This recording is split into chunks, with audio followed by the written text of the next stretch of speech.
Hi అండి అందరికీ. Happy new year 2026. ఎంతో టేస్టీగా సింపుల్ అండ్ ఈజీగా చేసుకునే కర్బూజా జ్యూస్ ఈరోజు చేసుకుందాం. ముందుగా మంచిగా మగ్గిన కర్బూజా పండుని తీసుకొని సెంటర్ కట్ చేసుకొని వాటి లోపల ఉన్న పిక్కల్ని గింజలన్నీ తీసేసుకొని మనం ఈ జ్యూస్లను మనం ఐస్ కానీ ఐస్ క్యూబ్ కానీ పంచదార కానీ ఎక్కడ యూజ్ చేయలేదు. మనం ఇది బ్రేక్ఫాస్ట్, లంచ్, డిన్నర్ తర్వాత ఎప్పుడైనా తీసుకోవచ్చు ఈ జ్యూస్.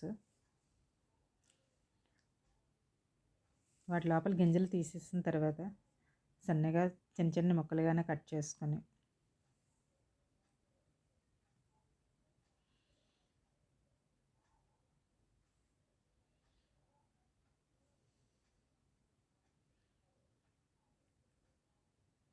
మొత్తం అన్నీ ఇలా కట్ చేసుకున్న తర్వాత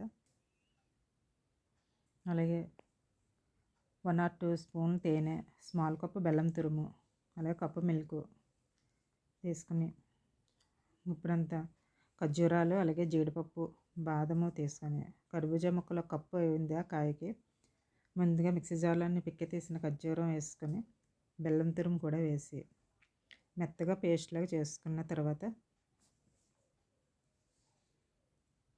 ముందుగా కట్ చేసి ఉంచిన కర్బూజా ముక్కలు కూడా వేసుకొని ఒకసారి మెత్తగా చేసుకుని పాలు కూడా వేసుకొని మరొకసారి మిక్సీ పట్టి తీసుకుంటే ఫైనల్గా జ్యూస్ అనేది మనకి రెడీ అవుతుంది.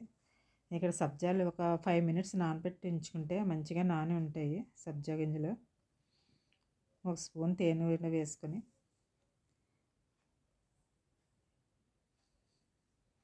నానబెట్టిన సబ్జాలు కూడా వేసుకొని బాదం, జీడిపప్పు కూడా సన్నగా చిన్న ముక్కలు కట్ చేసి వేసుకుంటే బాగుంటుంది.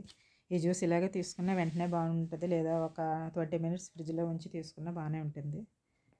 అలాగే నా వీడియో నచ్చితే లైక్ చేయండి, మీ ఫ్రెండ్స్కి షేర్ చేయండి. మన మంచి వీడియోల కోసము, మరిన్ని సింపుల్ వీడియోల కోసం మరొక వీడియోలో కలుద్దాం. Thank you.